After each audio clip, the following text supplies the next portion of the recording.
President Barack Obama will announce in his State of the Union address that 34,000 U.S. troops will be home from Afghanistan within a year, a senior administration official said Tuesday. That's about half the U.S. forces currently serving there, and marks the next phase in the administration's plans to formally finish the war by the end of 2014.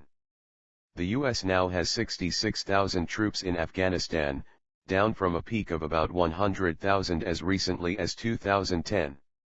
The U.S. is still finalizing plans for the size and scope of its military presence after the war ends. The White House has said it would be open to leaving no troops in Afghanistan, though it's likely that a small presence will remain, in keeping with the Pentagon's preferences.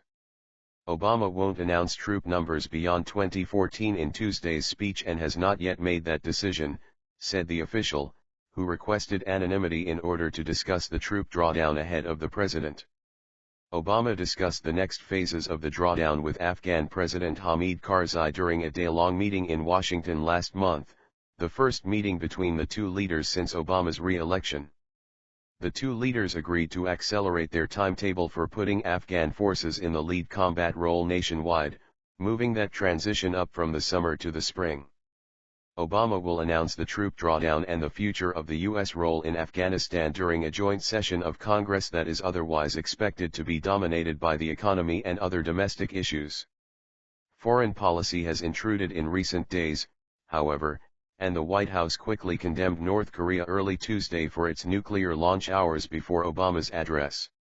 The president is expected to make further remarks on this in his primetime speech. Some private security analysts, as well as some Pentagon officials, worry that pulling out of Afghanistan too quickly will leave the battle-scarred country vulnerable to collapse. In a worst-case scenario, that could allow the Taliban to regain power and revert to the role they played in the years before 9/11 as protectors of al-Qaeda terrorists bent on striking the U.S. Many Americans, however, are weary of the war, according to public opinion polls, and are skeptical of any claim that Afghanistan is worth more U.S. blood. Registered voters are roughly split between those who say the U.S. should remove all troops and those who favor leaving some troops in place for counter-terrorism efforts, according to a recent Fox News poll. The Obama administration gave the first clear signal in early January that it might leave no troops in the country after December 2014.